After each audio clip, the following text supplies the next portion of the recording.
de alguna manera, en Mega ya se había adelantado en un reportaje que hicieron hace un par de meses, donde se hablaban de las deudas que mantuvo en su minuto, no Tonka en particular, ni Paribet en particular, sino las sociedades que conformaban ambos, junto a la mamá de Paribet y la mamá de Tonka.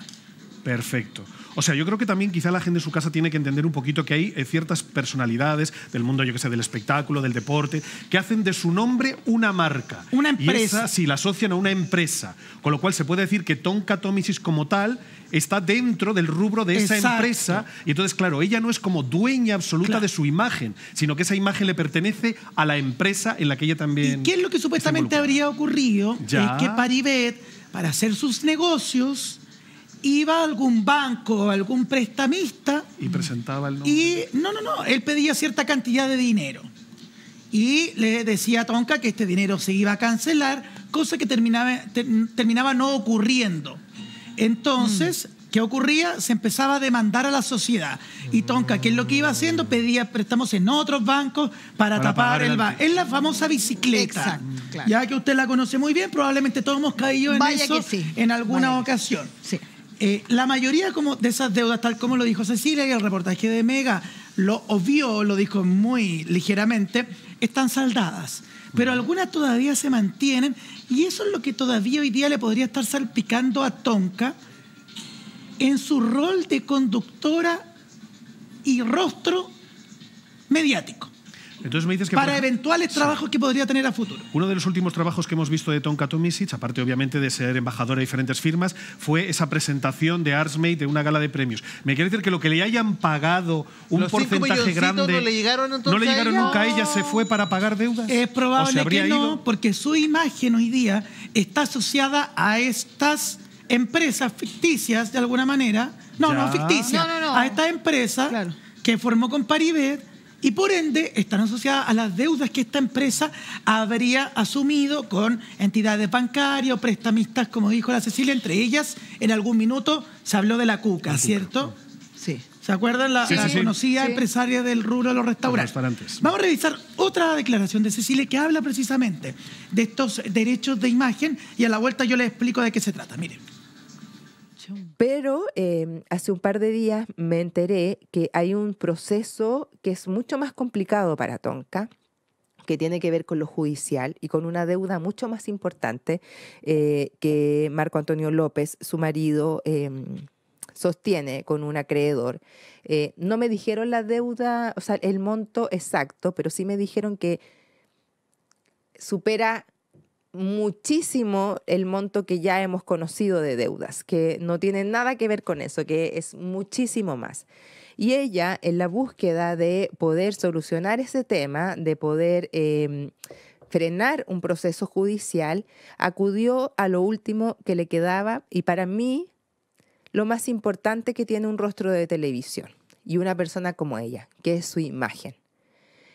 Su marca. Estas personas como Tonka, como grandes figuras públicas terminan convirtiéndose en una marca, ¿no? Por lo tanto, sus nombres son inscritos, se hacen páginas. O sea, Tonka Tomisic como marca registrada existe porque tiene que ella proteger su imagen de alguna forma, porque si no va cualquiera y hace una página que se llama tonka.cl y vende o estafa a la gente. Entonces, los rostros, las figuras públicas tienen que cuidar su marca. Y Tonka tuvo que recurrir a lo que yo llamo y percibo como una de las acciones más extremas, y que es que ella tuvo que ceder sus derechos de imagen a un acreedor de Paribet, a una persona a la que Paribet, con la que Paribet sostiene una deuda millonaria. Por lo tanto, Tonka Tomisic en este momento no es dueña de su imagen, no es dueña ni siquiera de su nombre como marca. Obviamente, ella se sigue llamando Tonka Tomisic y eso no se quita, pero sí de su nombre como marca. Concha. Wow. ¿Qué significa esto? Eso. Según lo que yo entiendo y lo que he reporteado, no es que Tonka haya cedido por ella, digamos, sus derechos de imagen, sino que sus derechos de imagen lo tiene una de las empresas que tenía con Paribet, que es la empresa que finalmente toma esta deuda, digamos, que describía la Cecilia, y por ende, al tener esa deuda y esta empresa ser dueña de la imagen de Tonka, cada cosa que ella haga hoy día está destinada a cancelar esta deuda. Oye, amigo, pero... que ellos tenían. Por lo tanto, es muy probable que quizás esos 5 millones de los que les habrían eventualmente pagado en el evento de Artsmate se hayan ido, ya que Cecilia dice que el monto es altísimo, derechito a cubrir esta deuda. Y entiendo que Tonka está en ese proceso. Es que a eso voy porque finalmente, imagínate, la Ceci decía que no eran 5 ni 10 millones, eran 100, 200 millones. Imagínate, ¿cuánta pega tendrá que hacer Tonka para finalmente poder saldar esa deuda? Y al mismo tiempo vivir. Y al mismo tiempo vivir. Hay alternativas para salir de eso. No es que esto está tan zanjado. Por ejemplo, la Anita Alvarado... ¿Defensa deudores? No, amigo, no. La Anita Alvarado está en un caso similar y mucho más peludo, que fue con Servicio de Puestos Internos. Sí. Ella, cada vez que iba a un programa de televisión y emite una boleta electrónica o una factura, Servicio de Puestos Internos tiene la orden, envió la orden a todos los canales de televisión a retener la deuda, porque ella tiene una deuda muy grande con Servicio de Puestos Internos por la cantidad de millones que ella trajo desde Japón a Chile y la demanda que interpuso el gobierno japonés contra la Anita. Entonces, Servicio de Puestos Internos tiene la orden de retenerle todos los ingresos. Pero en ese caso, hay alternativas. Pero amigo, esto te digo que hasta el último capítulo de Primer Plano, que fue hace años atrás, y hasta hoy, esa deuda, según yo, la Anita la sigue manteniendo. Ella viene aquí al canal, quiere emitir una boleta. Porque acá se paga increíble cuando viene invitado. Estamos hablando de cifras de 6, 7 millones de pesos aquí por lo bajo. ¿Cuántos ceros? Y emiten esto por lo menos 6 ceros. Y Servicio de Puestos Internos inmediatamente recogería esta boleta de Zona Latina y el pago se lo retienen a la Anita. ¿Cuál es el sistema que se puede evitar esto con Tonka? El sistema que tú puedes evitar, y en este caso Tonka, que yo me imagino que lo habrá hecho con la página, ella tiene mamá, tiene familia, de repente alguno de ellos tiene boletas de honorarios, por ejemplo, o para hacer factura. Que le boletea a un tercero o una empresa externa. Claro, yo contrato, si yo soy amiga de Tonka, yo, Adriana Barrientos, contrato a la Tonka y yo emito una boleta de honorarios en este caso por la Tonka, porque ella es parte de mi agencia, por ejemplo. Pero yo no soy abogado. Y en ese caso yo le pago a la Tonka, pero se lo pago en negro. No soy aquí, ya vamos a conversar como si estuviéramos en el living de nuestra casa. Claro, sí, obvio. Yo no soy abogado financiero ni nada, pero eso no sería medio ilegal. Obvio que sí. Le estarías pagando. Claro, porque yo soy impuesto interno. Pero es que a mí me llega una boleta, por ejemplo, de Antonella Ríos. No, pero es que la boleta de Zona de Estrella. Estoy inventando. Espera. Y yo soy impuesto interno y digo, ¿y en qué minuto Antonella Ríos trabajó? Porque yo estoy viendo el programa y ella no está sentada en el estudio. Claro. ¿Y qué va a decir después? No, lo que pasa es que Hugo Valencia tiraba boletas de Antonella, porque si tira boletas de él, se le van a retener. Pero ¿qué pasa con esa figura de poder lograr ella sostenerse diariamente y tener unas lucas para poder, no sé, qué sé yo, la figura que yo te estoy dando es lo que yo creo que debe estar haciendo. Es que, a ver, yo tuve que hacer boletas de honorarios por Asia. Asia fue rostro de una casa de perritos y obviamente la boleta la hice yo, pues si ella es un perrito, vida, puede ser modelo y todo, pero es una mascotita. Y yo tuve que hacer la boleta por mi cocó y no hubo ningún problema porque finalmente el Servicio de Puestos Internos recibe por el trabajo hecho lo que le corresponde. Entonces eso tampoco estaría dentro de lo ilegal. Es lo que yo encuentro. Igual hablar con un especialista sería estupendo. Sí, pero se me ocurre que en primera instancia lo solucionaría yo así.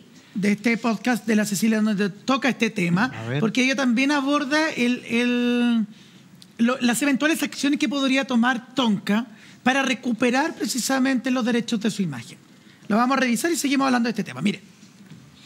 Si Tonka ahora quiere ingresar a un canal de televisión a trabajar, por ejemplo, es esta persona que ahora es dueña de su imagen la que tiene que decidir si efectivamente ese contrato le sirve o no, porque es el dueño de la imagen de Tonka. Entonces esa persona puede decir, no, a mí no me parece, por ejemplo, que trabaje en Mega. No me parece este proyecto porque este proyecto afecta a su imagen. O sea, no sé si me estoy explicando bien, pero todo lo que Tonka haga pública y mediáticamente ahora le pertenece a otra persona. Y esa persona toma las decisiones con respecto a lo que es mejor o no para su imagen y también cómo eso influye en lo económico, porque lo que esta persona quiere en el fondo no es No es ser el administrador o el manager de la imagen de Tonka. Lo que le interesa es que se salde esa deuda. Entonces, a medida que ella pueda trabajar, pueda tener más recursos, un sueldo ojalá millonario como era antes, eso va a ir saldando la deuda y en algún momento ella podría recuperar incluso su derecho de imagen, porque no es la intención de esta persona el administrar la imagen de Tonka, ni mucho menos la carrera de Tonka, porque tampoco tiene que ver con su área. Lo único que le interesa es que Tonka tenga trabajo pronto para que puedan empezar a saldar esa deuda. Chuta, quizás nos perdemos un poco en cuanto a toda esta historia, pero fíjate que no sería la primera persona conocida, el primer cantante, la primera actriz, el primer deportista que en un momento dado, claro, sobre todo en sus inicios, para poder ser apoyado, vende, entre comillas, su imagen o sus derechos de imagen a un manager, a una empresa que precisamente lleva marketing o lleva diferentes rostros, y luego se encuentra atado de pies y manos. ¿Sabes que ahora me hace mucho sentido? Lo que pasa es que aquí con un tema de una información que yo tenía hace un tiempo ya. Del contable. No. Pensaba que ibas a decir eso. Aquella persona que en un momento dado quiso ordenar un poco los dineros, las platas de Tonka y se vio totalmente... una información que yo no había comentado antes. Ya. Y que a mí me llamó la atención en algún minuto. ¿Se acuerdan del programa de sexo de Tonka? Sí, de YouTube. Tenemos que hablar de sexo, algo así se llama. Hablemos de ese sexo. Programa, para realizar ese programa y también el piloto que se grabó con José Antonio Neme en Brasil, se constituyó una productora. Ya, sí. Que todos hablaban de la productora de Tonka, que la hacía digamos, que tenía contratado a alguno de sus ex colaboradores en los programas que hizo en Canal 13. Bueno, yo me entero hace un tiempo que Tonka nunca fue la dueña de esa productora, o que la productora no estaba a nombre de ella, estaba a nombre de una tercera persona. Ya. A pesar de que quien financiaba, tomaba las decisiones, que armaba este programa que estamos viendo acá atrás, era Tonka, ella no era la representante legal. Cosa que es bastante peligrosa, ¿cierto? Porque si esto generaba ingresos, ese representante legal se podría haber arrancado con la plata. Total, todo era de él. Estaba a nombre de él legalmente. Estaba a nombre de él. Era lógico. Y entiendo que fue un proceso relativamente engorroso, no conflictivo, pero sí engorroso y largo, el hecho de que se pudiera desafiliar estas personas de la representación legal de esta empresa, de esta productora que se creó para realizar este programa. Entonces, claro, ahora con lo que la Cecilia nos entregó, todo calza pollo. Claro. Tonka no podía, digamos, ser dueña de una nueva empresa porque las eventuales ganancias que esta empresa recibiera, ¿cierto? La absorbía este acreedor. Claro. Por la deuda que Paribet mantiene con él. Chuta, la verdad es que yo no sé. Mira, uno en la vida... Es decir, hoy día Tonka no puede firmar nada con su nombre, porque si no todo se va para adentro. Y no todo tiene que ver con el tema monetario, también de su carrera, como que está todo truncado, ella ya como que no puede avanzar, siento que esta mochila es demasiado pesada. Y la pregunta, yo tengo una pregunta, ¿el resto de la sociedad también está en esta figura de todo lo que gana se va directamente a los acreedores? ¿Todos firmaron esa cláusula? ¿O solo Tonka, por ser el rostro más potente de la sociedad, el que paga? Era la mina de oro. La que pone la cara y la que pone el billete. Me imagino que ella sola, sí, porque la verdad las madres que de ambos... las otras mamás no tienen ningún tipo de ingreso, o ni siquiera eventual, porque sabemos que la mamá de Tonka está internada en una clínica hace mucho tiempo, o sea, en un centro de reposo, corrijo, y entiendo yo que la mamá de Paribet tampoco tiene ningún tipo de ingreso económico. Por lo tanto, ¿qué acreedor, qué banco, qué prestamista va a aceptar que los trabajos de ellas dos puedan significar un ingreso a la deuda? Probablemente Paribet y ella nomás. Ahora pregunta, ¿Tonka siempre estuvo consciente de esto?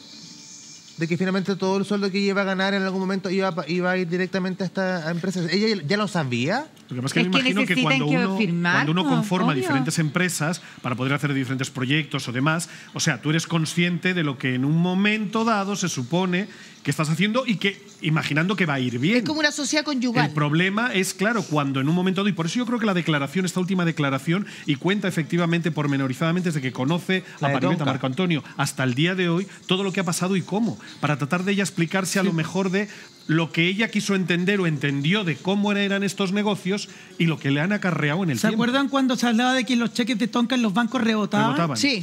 Ya, por lo que yo sabía era que ella no tenía ningún tipo de información al respecto. Que Paribet, al ser dueño de esta sociedad, iba y pedía un préstamo por 10 millones de pesos. Voy a poner una cifra. Por 10 millones de pesos. Por lo bajo. Claro. Y de repente le llegaba una información a Tonka de que tenía una deuda y que podía ser eventualmente demandada, porque cuando uno tiene una deuda, el día que tú no pagas, al otro día pasa inmediatamente como al sistema judicial. Ya, no es que el banco te llame y diga, oiga, se atrasó 2 días, se atrasó un día. No, espera una semanita más. Espera una semanita más. No, automáticamente pasa al sistema y eso genera intereses. Entonces, eso iba generando conflicto y él le decía, no, si tengo la plata, pero la voy a pagar ahora. Y él no pagaba los 10 que había pedido. Pagaba, los intereses iniciales más los intereses por no haber pagado en el plazo. Pero ¿cómo los pagaba? Pidiendo un préstamo otro banco. Bicicleta. Pero eso es insostenible. O sea, llega un momento en el que obviamente se estalla la bomba porque no hay por dónde. Esto hasta algún minuto y va creciendo. Se va sosteniendo. Tonka es súper poco, digamos, no estaba encima de las platas. De hecho, ella lo dijo en la declaración. Sí, lo dijo. Que ella le había entregado la administración completa de sus platas a Paribet. Y yo también tenía el antecedente de que cuando les dije que, y ahora sí voy con esa información, de que este contador que trabajó un tiempo con ella, de verdad que dijo, ella no tiene idea de la plata que tiene. Claro. Es que no sabe cuánto gasta un día, cuánto gasta 8 días. Un día gasta 5 millones porque se compró unas botas y al otro día gasta 0 porque sucede que le regalaron las botas. ¿Sabes lo que yo estoy pensando ahora? Yo creo que, claro, Paribet quizás se acercó a ella porque se enamoró, se encandiló y quizás en un principio sí estuvo enamorado de ella. Dejó quizás a la Inesa por ella. Sí, pero me pasa que yo siento que en algún momento Paribet vio en la Tonka una mina de oro. Claro que sí. Y más que en su pareja, dijo, con esta mina voy a tener, pero la vida ganada y la plata que yo quiera tener. Y sabes que es súper llamativo, que Tonka, lo dice, es una contradicción de ella y ahí cualquiera podría decir, ¿cómo no se te prende la ampolleta? Es que ella dice que Paribet no era un hombre apegado a las cosas materiales. ¿Se acuerdan que algo así? Claro, más ligado al mundo espiritual. Pero esos son los peores. Pero los que compartimos algún minuto con él. No. ¿Ya? O sea. Era su buena chaqueta, su buen perfume, el pelo perfecto, educado hasta en decir algún minuto, así, yo sin tener idea Hollywood. Mucho, pero al ojo piojo. Eran 10 millones de pesos, 20 millones de pesos caminando. Pero eso mira, era Paribet. A ver, en las imágenes. Desde las colleras. En las imágenes, ¿viste los anteojos que usa Paribet? Son Chanel. ¿Esos? Los otros amigos son Chanel. Tú sabes más cuánto otros anteojos son Vuitton. Un par de anteojos de 1 millón de pesos, 1,5 millones de pesos. Pero lo que pasa es que una chaqueta Versace. Una chaqueta Versace, la chaqueta Versace más barata cuesta 700 lucas. A Paribet se les unas colleras con diamantes, que era lo que unas colleras con diamantes son 20, 30 millones de pesos. Oye, pero si y no tenía un par, tenía más mucho. Pero es que ahí estaba el puro perfume, ese perfume con olor a madera. Es que yo te digo que era llamativo. O sea, es que a mí el perfume que él te dijo no era perfume de olor a madera, que yo le sentí, lo están vendiendo en el distrito de lujo, el Parque Arauco, y el perfume cuesta 1.200.000 pesos. Pero si que es una esencia con olor a madera de este porte. 30 ml, 1.200.000 pesos. 1 millón de 30 ml. Sí, amigo, yo me acuerdo que una vez, sale. porque claro, uno ve esos videos en el yate con Farcas. Todo era aparentar, mostrar, ahí pero estamos hablando de niveles que son o sea, ni siquiera lo que ganan los futbolistas le permitirían a ellos darse la vida que se da Leonardo Farcas. La cantidad de plata que tiene Leonardo y su señora es una cosa inimaginable. Pero eso siempre estamos. Eso es plata que tienen ellos. Claro, pero ahí su trabajo. Claro. El punto es, mucha gente decía, pero seguramente Farcas paga todo. Bueno, dicen que le pagó el matrimonio, etcétera. Aún así, ¿ustedes creen que, yo conociendo a Tonka, no creo que en todas las circunstancias haya pagado siempre? En algún minuto te tenéis que rajar. Pero quizás sea el problema y solo ese gasto, cuando te toca pagar una de cada 10, resulta que se te va todo. Son 200 millones. Pero porque el matrimonio costó $1 millón frente al Muro de los Lamentos. Porque yo quiero pensar, compañeros, que en un momento dado, claro, una cosa es que tú puedas tener un amigo que sea altamente pudiente, porque es un empresario, por lo que fuere, por lo tal, y tenga la buena onda, o sea, una persona más sencilla, porque vino de abajo también y tuvo la suerte, maravilloso. Y nada contra el señor Farcas. Pero claro, si yo me acerco a él pretendiendo o pensando, porque hubo un momento que se decía o se rumoreaba que en Paribet, quería ser como Farcas. Y quería ser, y por eso invirtió en lo de la mina de oro, después en la otra cosa, la otra, porque él quería de repente llegar a ese estatus y ser parecido. Yo tengo un si tú has dato. llegado, ¿por qué no voy a llegar? ¿Tú cachai que hay a mí me animadores? llegó un dato. ¿Tú tenías un dato? Yo tengo un dato de que Paribet hace un mes atrás, esto es un dato que a mí me llegó de una fuente X, habría que corroborarlo, ojalá, donde está la cuestión de los bienes raíces. Pero yo tengo un dato de que por lo menos hace un mes atrás Paribet habría vendido un terreno que habrá costado más de 100 millones de pesos cerca de Pucón. Ese fue un dato que a mí me llegó, que era para saldar justamente una deuda que tenía con una persona con quien hacía muchos negocios él. Y por un amigo de esta persona me comentó que había vendido esto y que era una deuda de más de 100 millones y que había sido cancelada con la chin. Entonces, para mí me parece extraño, por un lado Tonka sin dinero, por otro lado lo veo a él viviendo en la casa de Tonka, arriba en Los Curros, y él vendiendo un terreno. Y yo le pregunté, ¿y será que él tiene más terreno? Y me dice, a mí me da la sensación de que este hombre tiene mucho dinero. Me da la sensación que él no quedó sin ni uno. A mí me da la sensación que la que pudo haber perdido todo pudo haber sido... Y quizás, porque lo más probable es que quizás en una de esas ella haya sido inteligente y haya sacado su plata a paraísos fiscales. Eso no ahí lo sabemos. Las Caimanes, que Dios quiera sea así. Me encantaría que la noticia sea mañana descubrimos que Tonka y las Caimanes tienen un pozo muy millonario. Pero no es así porque... Pido la palabra. Este es el típico caso del perfil de hombre que engatusa a la mujer de manera narcisa, de manera